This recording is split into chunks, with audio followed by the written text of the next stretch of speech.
Всем привет! Начался новый месяц и новые траты.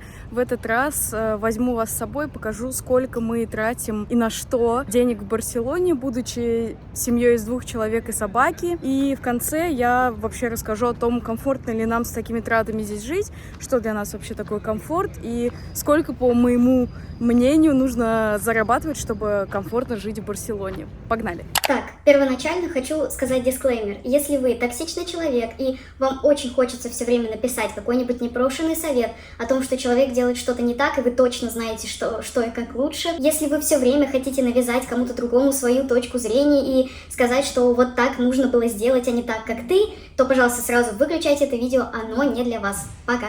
Фух, можно теперь наконец-то начинать, но на всякий случай тоже скажу, что это просто супер субъективное видео, не о том, как показать там, как жить, что покупать, куда ходить и чего делать, а просто вот смотрите мой пример, если вам это будет полезно, супер. Плюс я буду сравнивать здесь все цены с рублями, потому что большинство моей аудитории из России. Я беру курс на сегодняшний день, на май 2025 года, это в районе за 1 евро около 90 рублей. В общем, цены буду писать как в евро, так и в рублях. Там, если вы где-то в других странах, вам интересно, тоже сможете перевести. Ну и изначально, как начинается месяц, он у нас всегда начинается с практически всех обязательных платежей, потому что все они так или иначе в начале месяца. И самая главная обязательная трата — это, конечно же, квартира. Оплата квартиры у нас стоит в районе 1720-1750 евро. Сама аренда квартиры стоит 1500 евро, но там еще накладываются разные платежи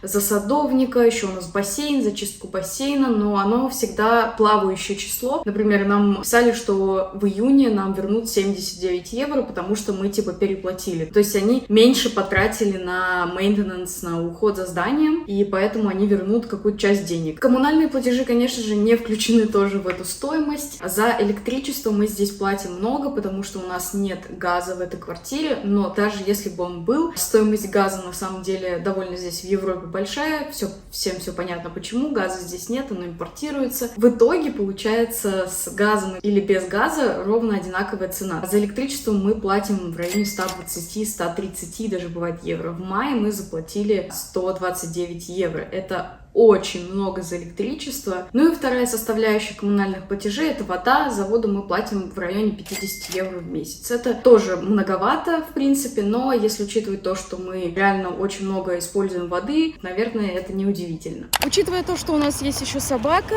есть обязательные траты и на это. Помимо корма, еще нужно каждый месяц покупать лекарства. Он принимает по 3 лекарства ежедневно, ему 14 лет. Страховка уже не действует в таком возрасте, точнее, нельзя подписаться на страховку для животных, начиная там от 8 лет. А когда мы сюда приехали, Чарлику уже было более 10 лет, поэтому страховку, конечно же, нам никто не дал. И вот сейчас мы идем покупать ежемесячные лекарства. Поэтому вы сейчас офигеете, сколько мы потратим на таблетки на месяц для собаки.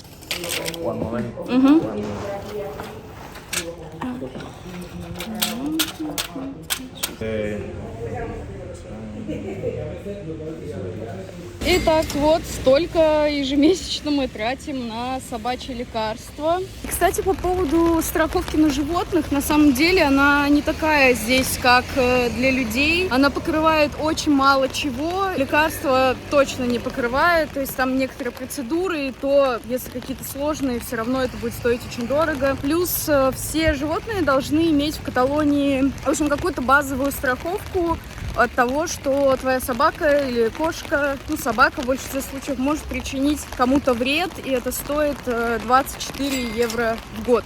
Вот. Ежегодное обязательное страхование. Не думаю, что это кто-то как-то проверяет, но если что, Еще такой момент, что у Чарлика наступила та самая пора, когда у него наступил артрит, причем очень жесткий, он прям не мог ходить, весь дрожал от боли. И для этого есть лечение, это укол, он стоит 50 евро, и его нужно делать раз в какое-то время, и это время всегда для всех собак разная. Между первой и второй у нас был перерыв 2 месяца, то есть раз в 2 месяца мы думали, что будет. Но после второй прошло уже, наверное, месяца 3, 2,5 точно. Поэтому я так понимаю, что эффект слегка накопительный. Так что еще иногда мы тратим по 50 евро на вот этот укол. И, соответственно, если что-то случается, и мы идем на прием, то прием стоит около 20 евро. А если нужны какие-то процедуры, то каждая процедура от 100 евро. Например, скоро Чарлику понадобится снова делать УЗИ сердца, эхо сердца, в общем, проверять сердце. Это стоит 120 евро. И еще ему уже год как нужно сходить к офтальмологу, но, к сожалению, это стоит вообще 180 евро. И пока что мы еще не сходили, короче. Как раз и доставка собачьего корма. Быстро за один день приехала как раз. Короче, на месяц я покупаю 24 банки вот таких вот консервов. И еще я покупаю вот такой сухой корм для маленьких собак, чтобы они маленькие были, 5 килограмм. Но этого хватает на несколько месяцев, примерно на 2, поэтому стоимость, собственно, поделим на 2. Вот такие вот консервы. Консервы покупаю, потому что у Чарли остался один всего лишь жевательный зуб во всей челюсти. Но без вот таких сухих маленьких сухариков он тоже не может, потому что иначе пуп, как говорится, будет слишком жиденький. Так что я смешиваю консервы вот с таким. Ну и, конечно, я не покупаю самые дешевые консервы, которые имеются. Да, эти консервы не дешевые, но я изучила этот бренд, и они делают все из натуральных ингредиентов. В общем, у них шикарный состав. И еще плюс ко всему, в самых дешевых консервах всегда обычно есть курица, а у Чарли на нее аллергия прям жесткая. Поэтому я покупаю вот с рыбой и с индейкой. И таких в дешевых брендах есть мало, короче, вкусов. Хотела еще, кстати, про собаку добавить то, что многие думают, что собака это такое, знаете, просто как игрушка какая-то, когда делают подобные видео, например, не считают расходы на собаку. И здесь, как вы видите, приличная сумма выходит, и это реально очень иногда тяжело и накладно, особенно когда случаются какие-то непредвиденные ситуации или когда собака уже в пожилом возрасте, может реально в любой момент случиться все что угодно. И это я еще не включала какие-то рандомные покупки, которые у нас совершаются там в течение года, какие-то игрушки, какие-то одежды,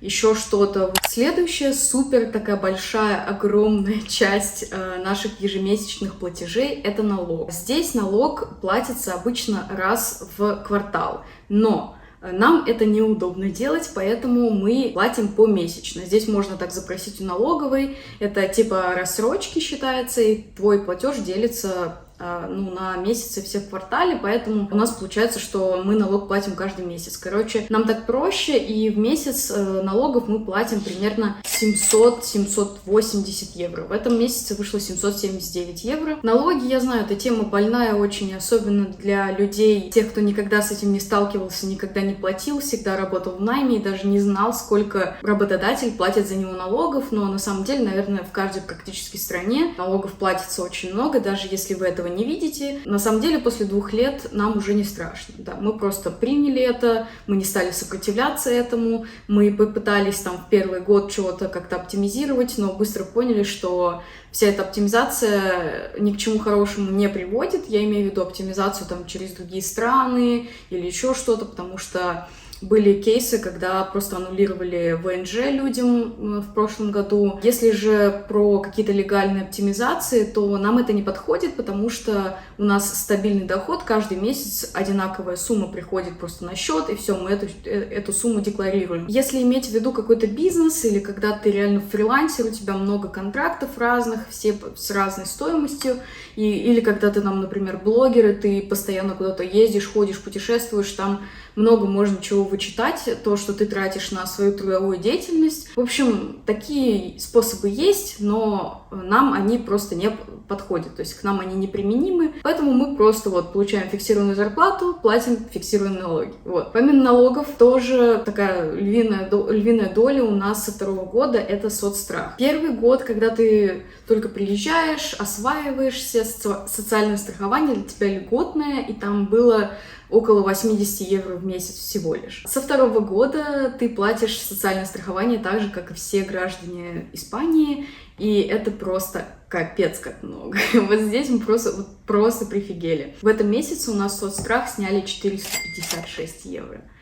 Ну, это как бы не впустую, это не просто так. Тут ты пока живешь здесь, ты реально понимаешь, на что идут твои налоги, на что идет социальное страхование. То есть в это социальное страхование включена, во-первых, медицина государственная, она здесь довольно неплохого уровня. Но единственный минус, наверное, как и везде государственной медицины, это очереди, то есть ожидание приема, это вообще просто может занять месяцы. На самом деле в Барселоне даже из-за того, что это такой нагруженный город, даже частное страхование, там тоже очереди к некоторым врачам могут быть по месяцами. Например, я жду своего невролога каждый раз, вот у меня запись на месяц вперед. Ну и, конечно, помимо медицины туда входят все остальные социальные плюшки. То есть, если ты там хочешь получить какое-то социальное там обеспечение, если у тебя какие-то проблемы, ты можешь обратиться. Если что-то с тобой произошло, и ты не можешь работать, выполнять свою трудовую деятельность, все врачи это одобрили, то тебе будет выплачиваться деньги из социального страхования. В общем, тебе будут платить как бы часть твоей зарплаты. Плюс также, конечно, копится пенсия и вот все вот эти вот плюшки. И еще, кстати, что интересно, что в пакете с соцстрахом мы получаем, это медицинское страхование по всему Европейскому Союзу. Там, конечно, не какой-то безлимитный баланс, там есть ограниченное количество денег, которые страховая покроет, но в любом случае тут как бы Европа, извините меня, тут в соседнюю страну съездить как на дачу, и постоянно люди путешествуют, перемещаются, это довольно-таки удобно. Если у тебя в путешествии что-то такое случилось не суперсерьезное, то тебе это покроет страховка, то есть, твое социальное страхование. Ты не должен покупать какую-то туристическую страховку, чтобы ехать в другую страну Европейского Союза. По поводу продуктов, мы питаемся в основном дома. Мы сейчас на таком режиме экономии, поэтому мы практически не делаем там доставку домой и не ходим по ресторанам. И, соответственно, у нас основная статья расходов на питание — это супермаркеты. Мы за 2 года жизни здесь уже собрали для себя свою продуктовую корзину, и мы знаем все супермаркеты, все магазины, все, что там находится. Мы перепробовали во всех магазинах все товары, которые нам нужны, и получилось так, что наша продуктовая корзина немного разбита по нескольким магазинам одновременно. То есть, когда мы ходим за чем-то, мы ходим всегда по разным магазинам. Но у нас давно уже нет такого, что мы закупаемся, например, на целый месяц или там на неделю. Потому что мы поняли, что нам, в принципе, нужно двигаться как можно больше с нашей сидячей работой. И решили, что зачем все это делать, когда у нас большинство продуктов обычно либо пропадало, потому что пропадало желание вообще что-то из них готовить или есть. И мы сейчас ходим просто по нужде. Вот понадобилось сегодня молоко, мы взяли и сходили за молоком. В продуктовые магазины мы ходим довольно-таки часто. Это для нас такая форма прогулки. Буду делать ставки с тем, что мы покупаем и сколько это стоит, просто для наглядности, какие продукты, сколько стоят, в каких магазинах. Сегодня мы пришли в Carrefour, и в Carrefour мы обычно закупаемся бытовой химией и всяким таким похожим, потому что здесь это стоит дешевле всего и хорошего качества, поэтому сегодня мы здесь за этим. Так, и пока я гуляю с собакой, Герман пошел на второй заход во второй магазин на сегодня. Это Меркадона, это такой дешевый магазин, дешевый обычный супермаркет, в котором все такое качество такого не очень, все дешевое, в целом. Но мы туда ходим за водой, потому что мы покупаем 8-литровые баллоны с водой, и там они довольно-таки дешевые, и вода нормально по вкусу. Бывает, что дорогая вода, например, но вкус у нее ужасный. А здесь все вроде как совпало, и вкус нам подходит, и вода дешевая. И также мы там покупаем те продукты, которые не зависят от качества, так скажем. Например, я не знаю, кока-колы захотелось, напитки какие-то. И еще, кстати, там хорошая курица и мясо, потому что это локальная сеть магазинов, поэтому туда завозят локальные фермеры, испанские, каталанские, поэтому там свежее всегда практически мясо, свежее, чем во всех остальных магазинах, которые в округе. Очередная у нас закупочка в Карфуре. И всегда, кстати, удивляюсь тому, что здесь пипец какая дорогая туалетная бумага. Это так странно, я даже не знаю почему, но я офигела с первых же дней пребывания здесь и до сих пор офигеваю, если честно. Прям, мне кажется, туалетная бумага должна стоить дешевле.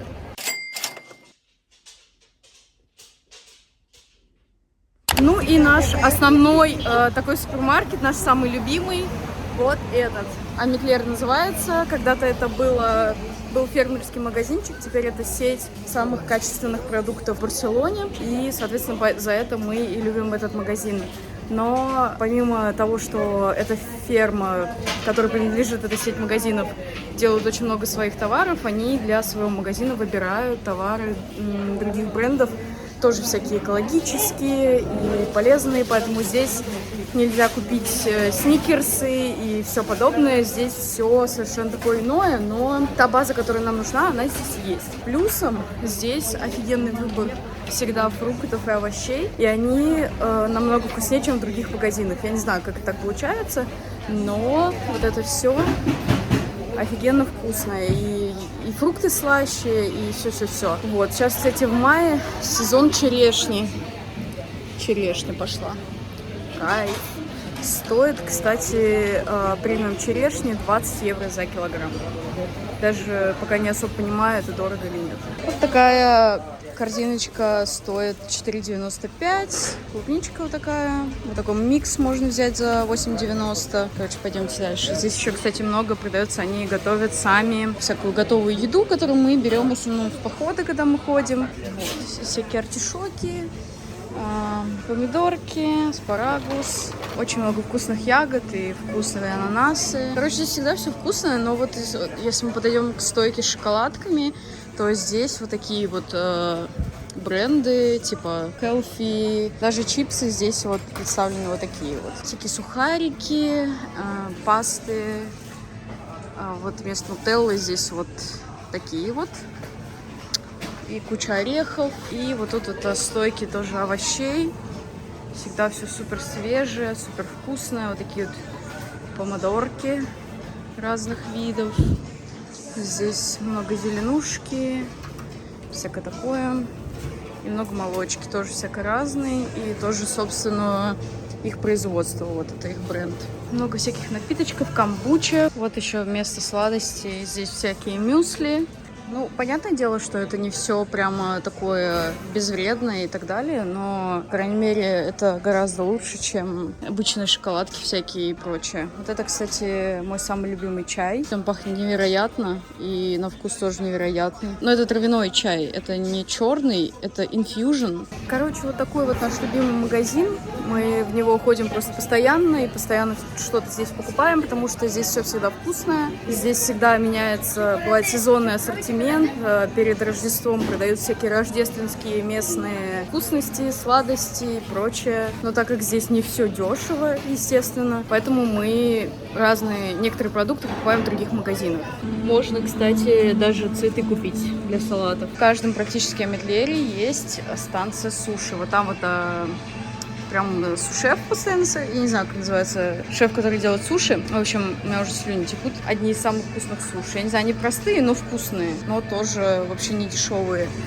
Вот такая одна штучка стоит 6 с лишним евро. Короче, простые, в районе 7 евро, а если прям какие-то интересные вот такие, например, они стоят по 14 евро за такую маленькую штуку, а наборы по 17. Как обычно, пошли в магазин, называется «На голодный желудок». Закупились вот настолько. Сейчас покажу подробнее.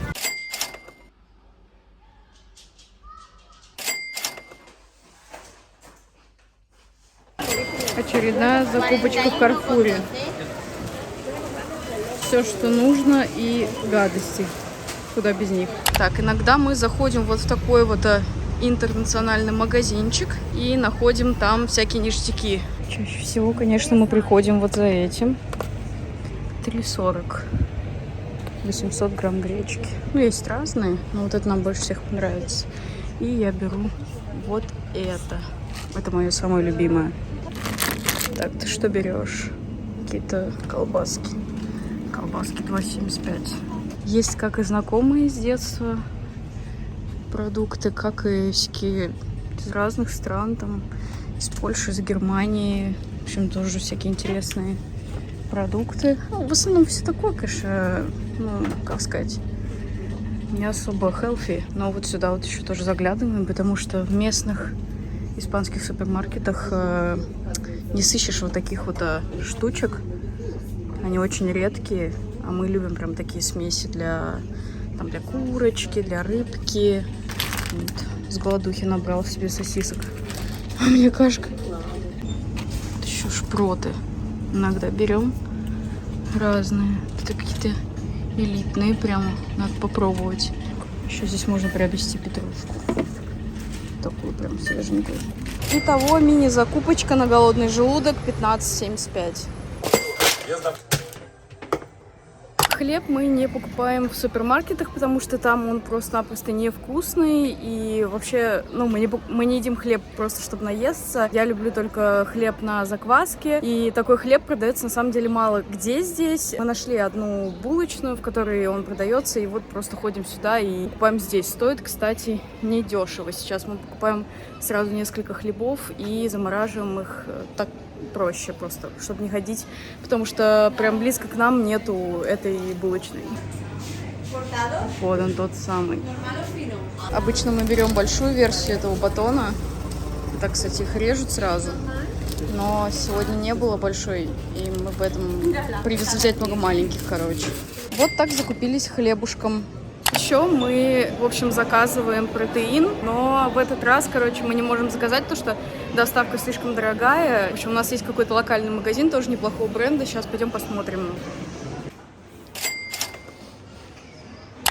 Протеин мы употребляем практически каждый день. Это вот для нас новый бренд, потому что самый классный европейский бренд, вот такой вот Genius Nutrition, он, у него очень дорогая доставка. Когда мы покупали эту банку, мы делили доставку с ребятами. Они тоже заказали там себе чего-то, но в этом месяце им ничего не нужно. Поэтому мы решили не переплачивать за доставку вот этого. И вот нашла я еще один тоже европейский бренд.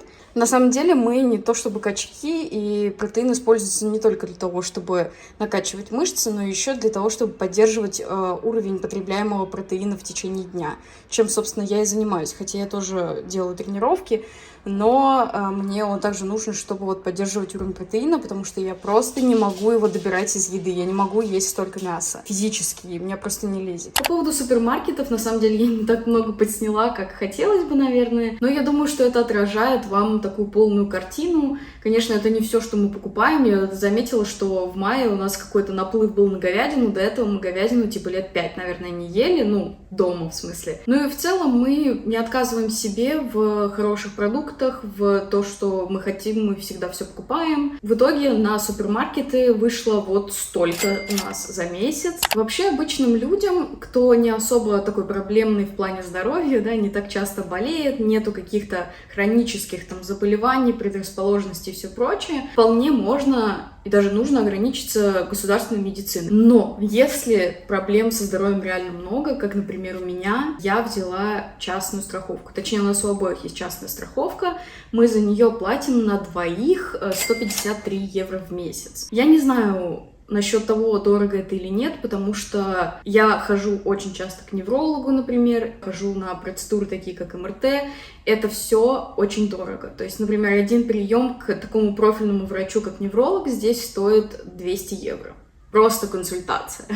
Я даже уже не знаю, на самом деле, сколько стоит МРТ сделать, но даже в России это стоило дорого, поэтому у меня страховка, как вы понимаете, 153 евро в месяц за двоих. На одной мне только окупилась уже очень и очень много раз, потому что невролога я посещаю довольно часто. Плюс делаю МРТ, плюс еще всякие анализы, все, куда тебя посылает твой врач, все ты делаешь бесплатно. То есть в любой клинике, которая принимает твою страховую компанию, собственно.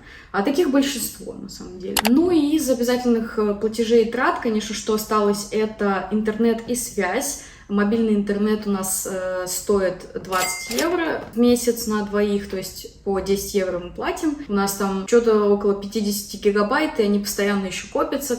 У нас, можно сказать, безлимитный интернет. Они никогда не заканчиваются.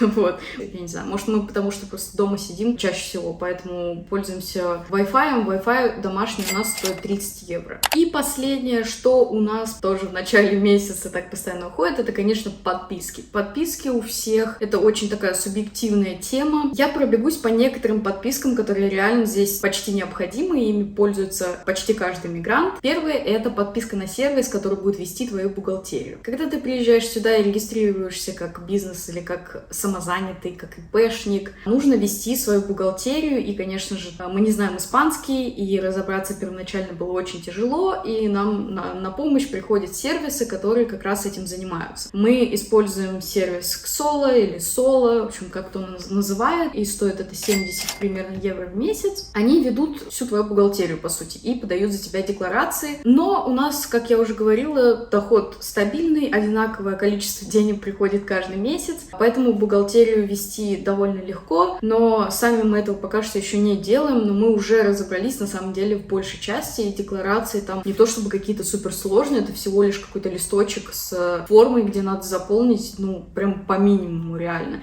Единственное, что нужно знать, это какие вычеты применять. И мы не знаем, естественно, местные законы. Ну и, наверное, как большинство людей, мы платим за Amazon Prime 5 евро, 4,99, это вообще халява. Ну и все остальные, это уже супер субъективно, но так как это развлекательное видео, расскажу, что мы еще платим за VPN, для того, чтобы иметь доступ, кстати, к российским многим сервисам, госуслугам и так далее. За Spotify мы платим, за ChatGPT, за Cursor, за Google One и... возможно, еще что-то. Короче, вот итоговая сумма будет вот такая. Куда-то по ресторанам мы ходим, в принципе, очень редко, но когда ходим, это по-любому какой-нибудь азиатское какое-нибудь заведение. И сегодня мы идем есть китайские пельмени. Вот. У нас относительно новое заведение, поэтому идем кушать вкусно.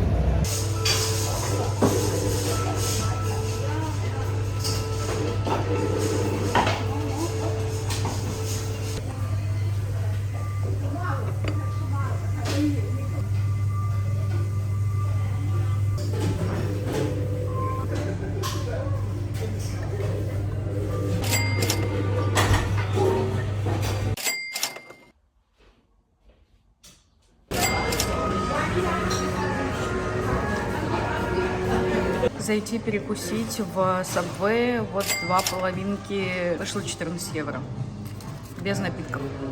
На самом деле здесь практически все называется ресторан, даже Макдональдс это тоже ресторан, поэтому не удивляйтесь, когда я говорю ресторан. Без косметических покупочек тоже, конечно же, никуда. Косметики мы много за месяц не покупаем, но все равно каждый месяц приходится что-то добрать уходового. Барселона — солнечная столица, так скажем. Здесь постоянно нужно обливаться тоннами SPF-ки, которые тоже заканчиваются, и нужно довольно часто покупать. SPF-ку мы купили в прошлом месяце уже для лица. В этом месяце мне понадобился снова увлажняющий крем. Если интересно, вот такой крем, 50 мл, увлажняющий Клиник стоит 30 евро, Olaplex номер 9 стоит 20 евро. Еще в эту секцию, наверное, надо включить вообще все какие-то бьюти-процедуры, да, ну, единственная бьюти-процедура, которая у нас каждый месяц происходит, это Герман, который ходит на стрижку. У него она стоит около 25 или 30 евро. Он ходит в нормальный, хороший, классный барбершоп. Я специально отращиваю свои волосы. Все, я срезала весь свой блонд. Практически кусочки остались для того, чтобы реально не париться на этот счет. Я просто устала ухаживать за окрашенными волосами, устала также поддерживать хорошую стрижку, и, короче, я просто решила дома ухаживать за волосами, за своими натуральными. Но в целом для женщин здесь, конечно, даже просто подстричься стоит минимум 50 евро.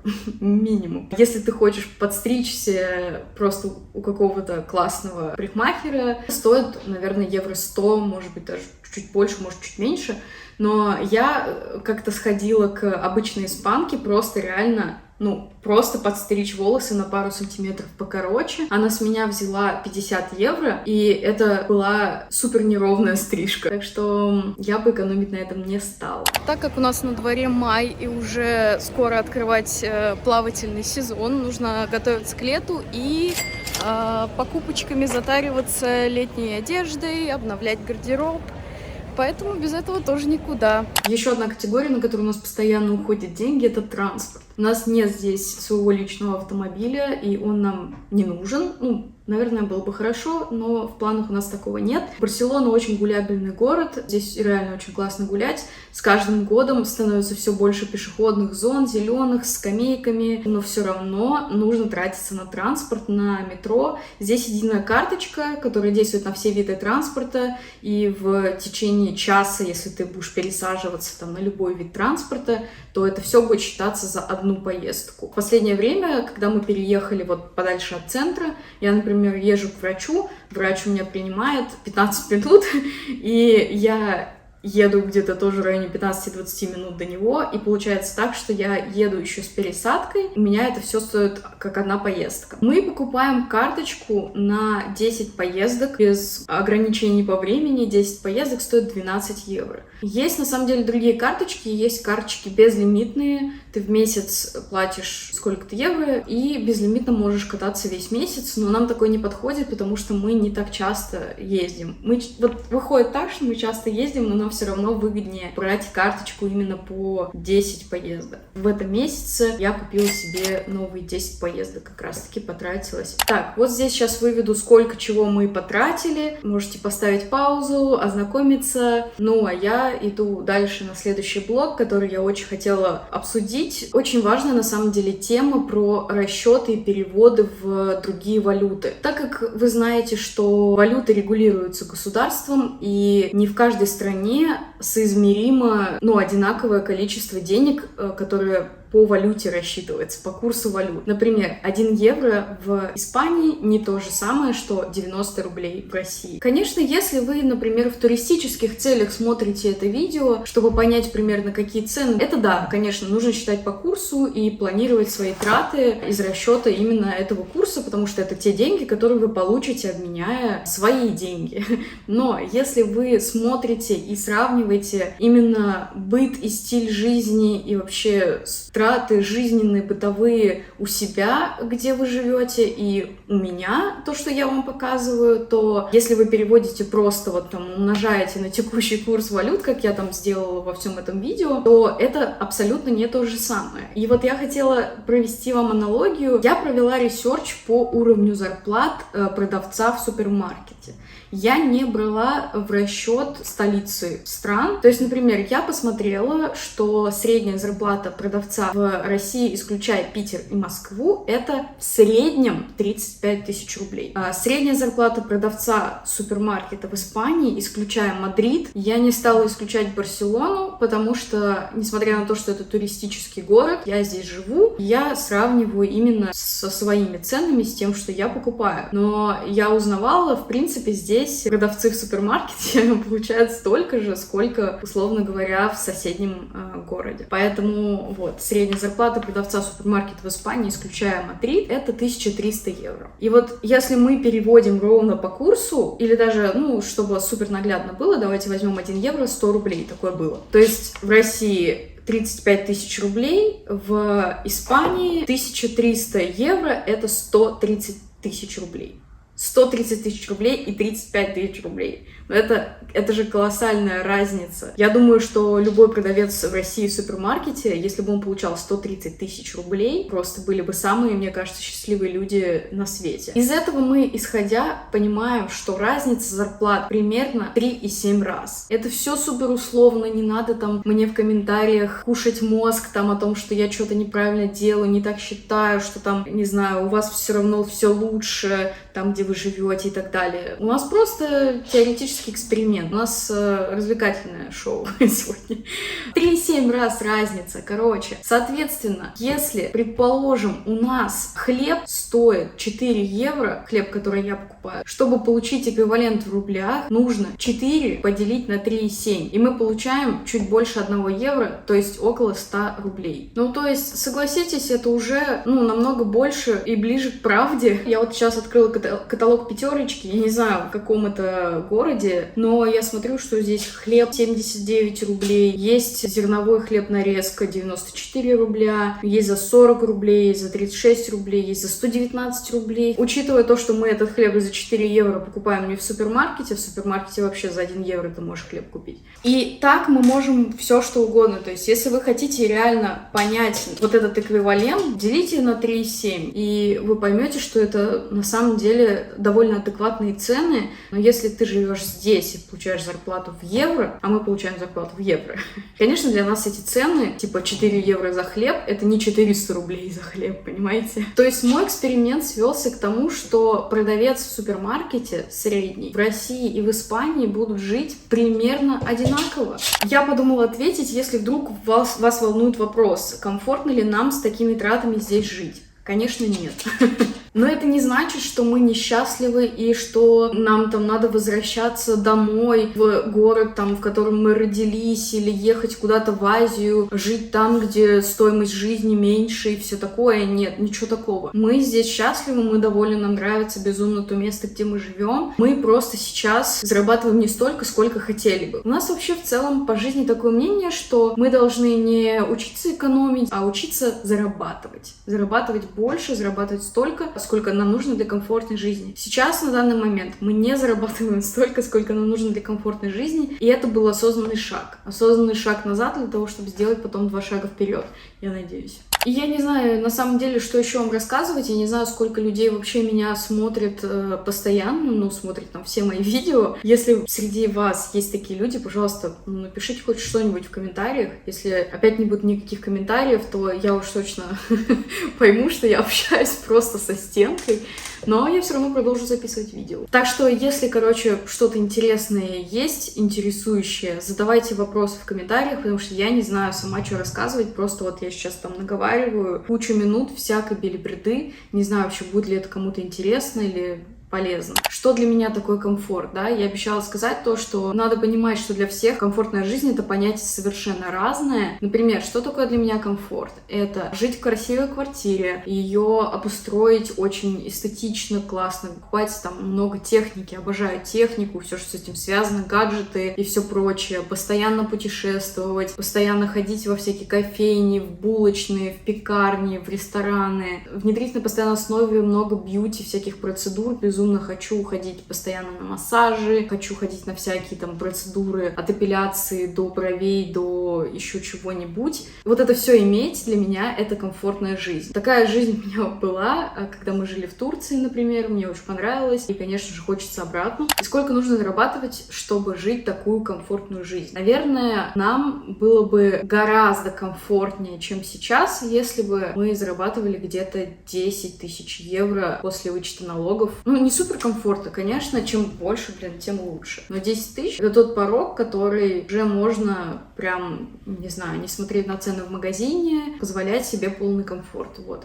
Поэтому, на самом деле, вот даже если зарабатывать 10 до вычета налогов и соцстрахов и прочего-прочего, в принципе, тоже это уже здесь будет довольно комфортная жизнь.